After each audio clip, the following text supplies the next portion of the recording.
In these past few months, I've been competing in UUPL, the biggest tournament for GSC UU. I've been playing GSC UU for about 6 years now. After 6 years, I went into this UUPL thinking it could be the finale for me. At this point, I felt like I had done everything in this tier, and I was getting a bit tired of it. I wanted to move on to GSC OU, a tier I have been grinding and getting results in.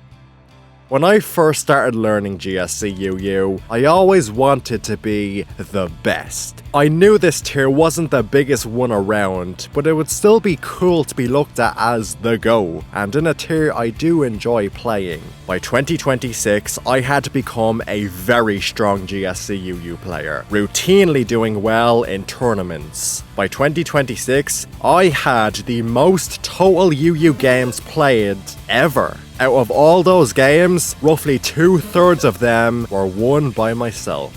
There was nothing I felt I had to prove in GSC UU, but one thing.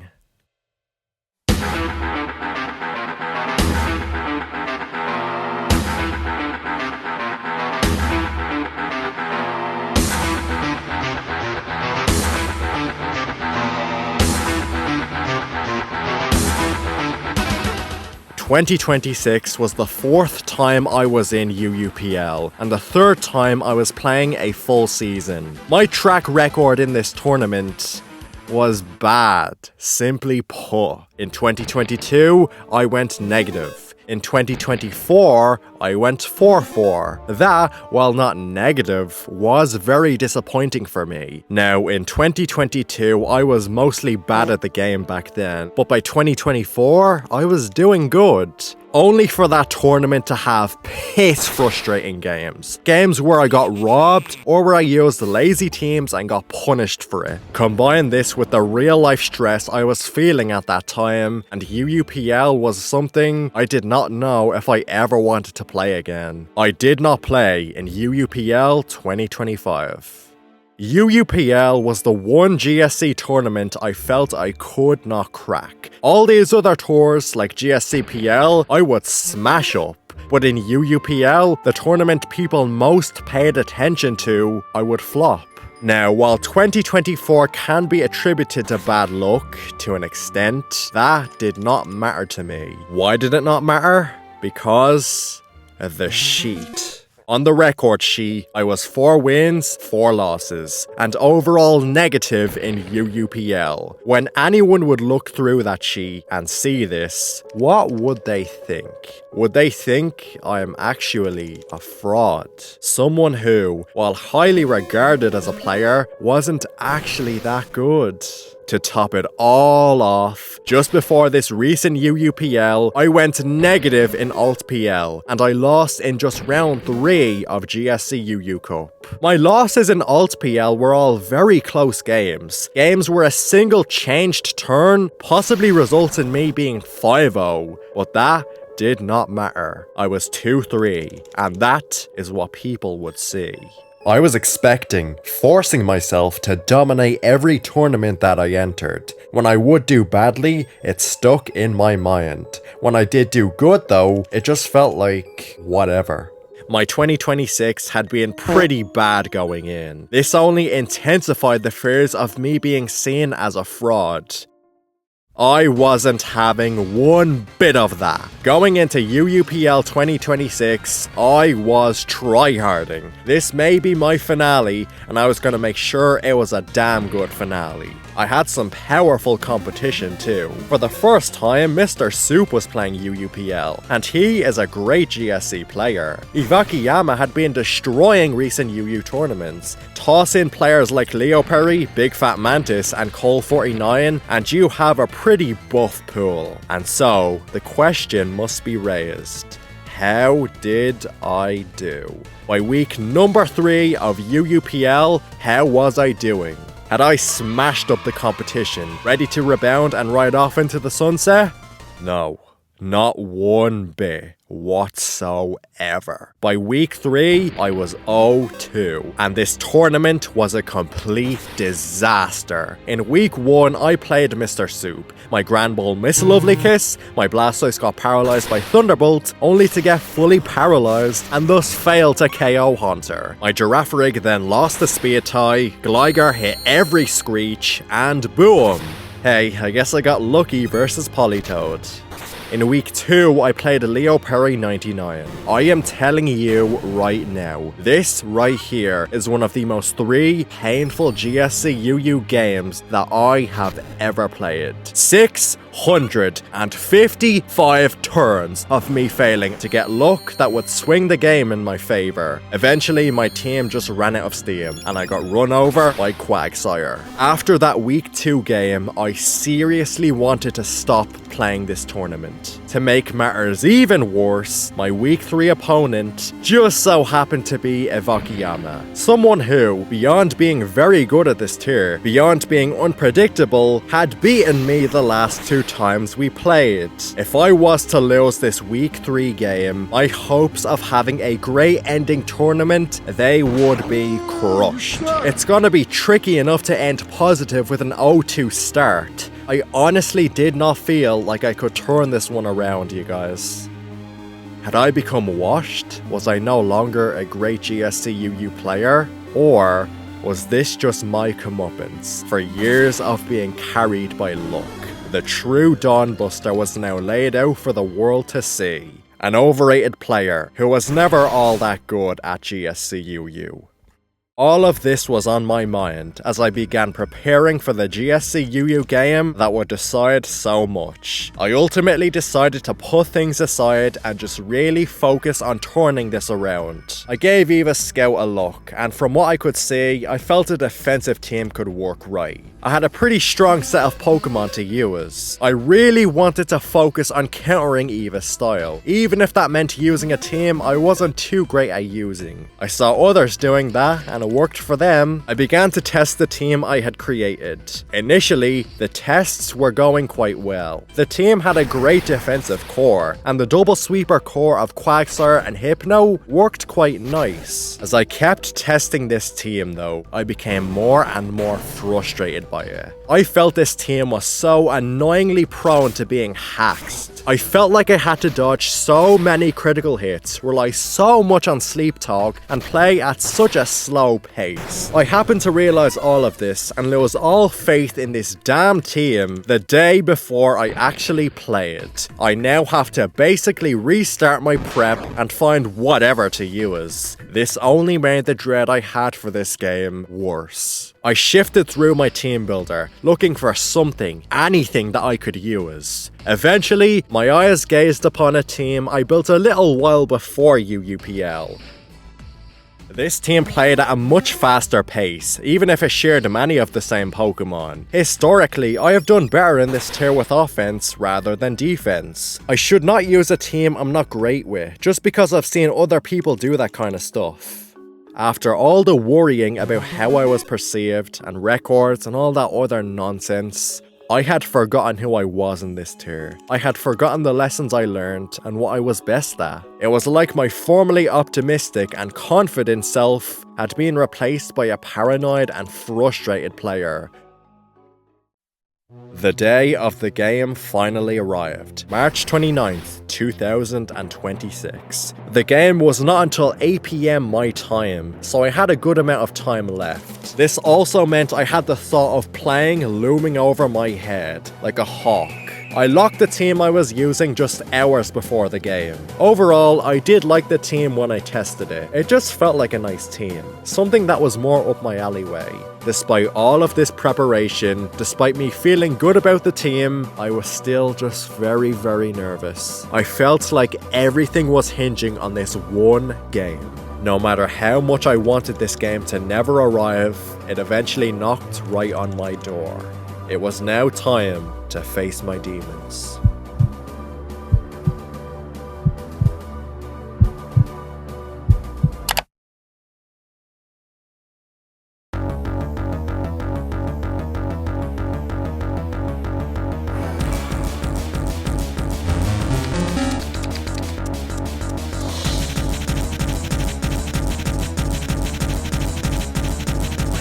Turn number 1, Quagsire versus Slowbro. This Quagsire lead makes me think Eva is using some tankier offensive build. There's likely a Slowbro in the back. Eva then swaps out to an Ampharos. This Ampharos both concerns me and gives me some optimism. If not Hidden Power Grass, I abuse it all day with Quagsire. If Hidden Power Grass though, it doesn't matter, we'll get to that when we get to that. Eva doubles to Qwilfish and I bring Quagsire in. Luckily, I'm allowed to smack Qwilfish with Earthquake, making life easier for my Blastoise. The Slowbro I anticipated is revealed, and I respond with my own Slowbro. I really want to try Thunder Wave that Ampharos as it swaps in. That would ease my concerns. After spamming Thunder Wave a bit cheekily, Eva does decide to let Ampharos in. Alright, if there ever was an opportunity for her to click Hidden Power Grass, it was now.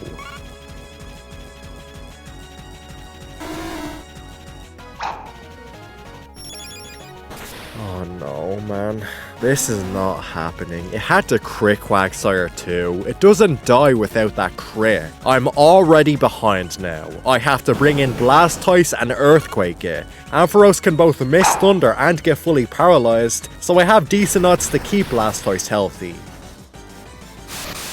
Fine, whatever. I only lost all the HP on my Rapid Spinner. At the very least, Ampharos is weak now. I'm not here thinking Eva just lets it die, so I spin and thankfully get spikes off. Only for Qwilfish to get them right back up a few turns later. I did not even get to Thunder Wave it with Slowbro. We are now back to these dumb Slowbro dittos. I just can't stay in. I gotta get something done here. I go out to Hypno and get crit. And guess what? I don't have Sleep Talk. And then Aerodactyl comes in. This is a pain for both Hypno and to a lesser extent Granbull. I try to Body Slam Paralyze it and fail. I could click Psychic, but I want to keep that move as a prize. I go to Slowbro and get Whirlwinded the hell out. At the very least, my Hunter got dragged out and not Granbull. Granbull I kinda need to keep hidden. He is looking like my only hope at this point.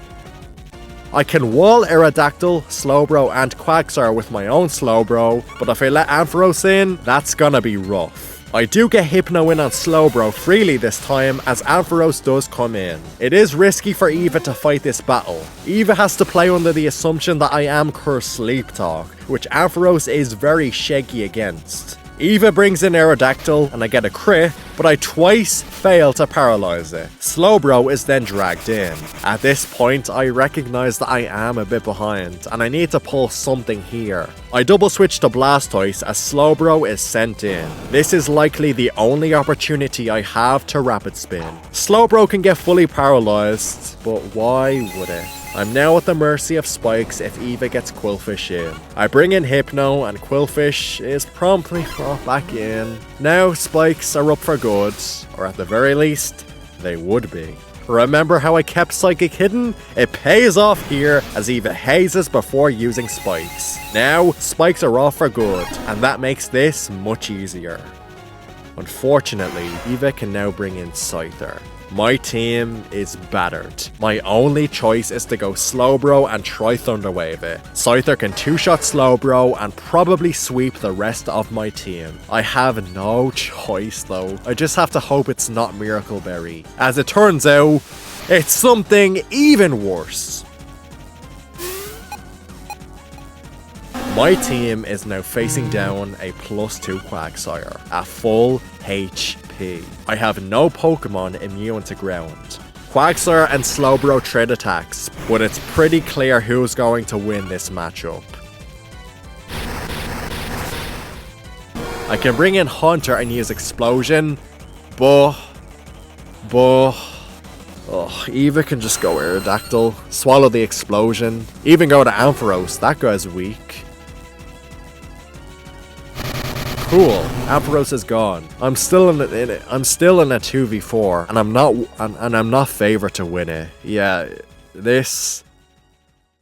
I'm done, dude. I'm done. At this point, I was pretty sure I was going to lose. After everything I've been through, I've crumbled. I've become a shadow of my former self. When all those naysayers, whoever they may be, they were right about me.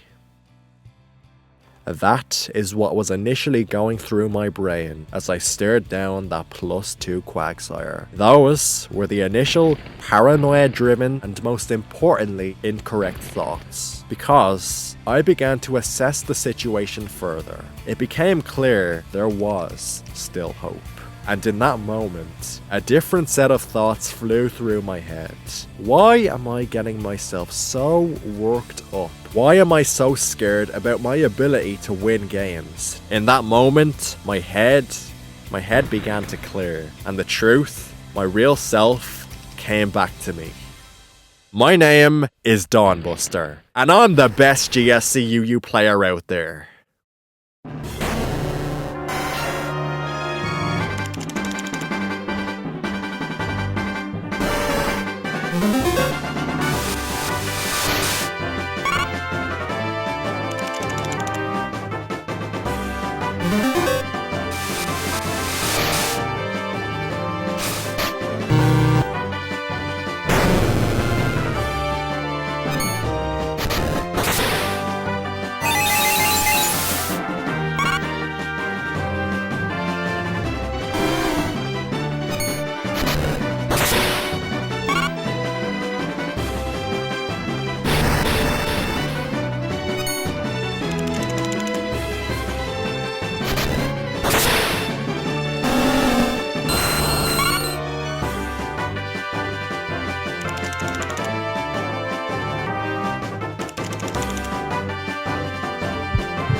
Victory!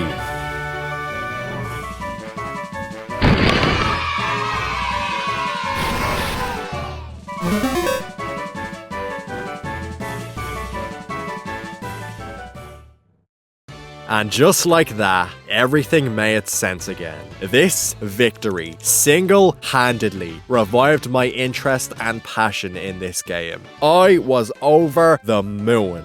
All the stress, both before and during the game, it all vanished. However, this victory was ultimately just the beginning, only the first step in my path to redemption.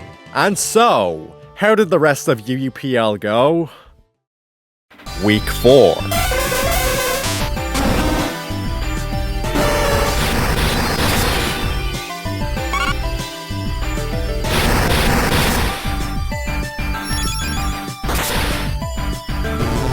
Victory! Week 5.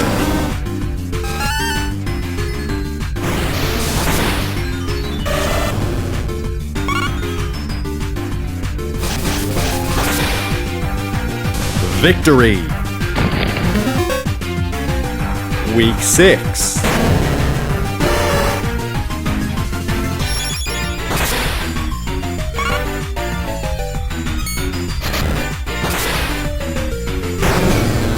Victory!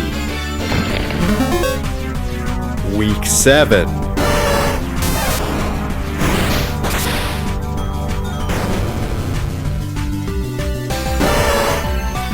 Defeat.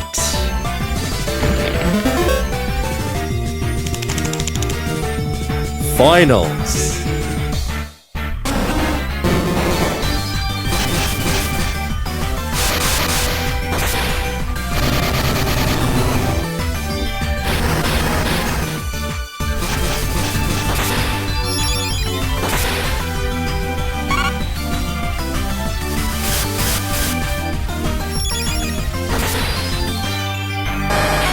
Ultimate victory.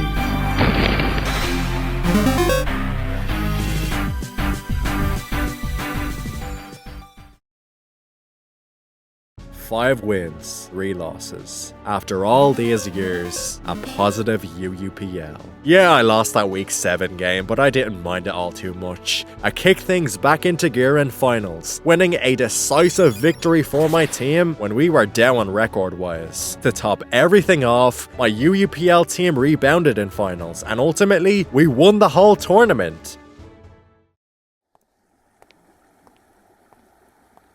This UUPL experience, and really my years of playing this game and being in the Smogon community, have taught me many things, both related to the game and life in general. In terms of the game, competitive Pokémon, really, is not that bad of a game. There are many things to like about this game. It's a game where you have a lot of options to express your skill. The entire psychological aspect of this game, i.e. predicting what your opponent is going to do or bring, has always allured me. It's a game where no two players are alike. Everyone has their own thoughts, their own playstyles, no matter how long they've been playing for. Competitive Pokemon players like to crap on competitive Pokemon, but I think there's a reason so many people play this game for years upon years. It's a game that feels distinct year after year. Plus, when you do win a game or cook up some crazy tech in the team builder, it feels damn good. If you want to become better at this game, the best advice I have is to just keep going. In a game like this, practice makes the best experience in my view. Your nerves when playing this game do temper as you become more experienced. In game, you begin to feel more confident, you become better at making decisions. You need to look at what you've done in your time, look back at your games, in particular your losses, and see what you could have done better. Don't do this immediately after losing though. After a loss, you are going to be more tilted, and your mind will be clouded. Give it time, and then look back at your mistakes. When doing something for a long time, whether it's playing a specific game, or really any other hobby, it's natural to get tired of it. Something that once seemed exciting and fresh, it can't stay that way forever. This is how I was feeling about competitive Pokemon before that game versus Eva. Believe me when I say that sometimes all it takes is one experience to revitalize your passion. This single experience I had with this game, it made me remember why I even liked this game in the first place. The joy of winning really did motivate me. If you want an experience like this, then go seek it out. Challenge yourself, or do something maybe outside your comfort zone. Spice your hobby, or whatever it may be, up. During this season, I felt like I was in a rut. In my head, I felt like I could not rebound, and that I was past my prime. My success in this tier probably would have not rebounded had I not changed my mindset. In my stress and paranoia, I set those untrue ideas in stone, in my head. That was before I took things back into my own hands.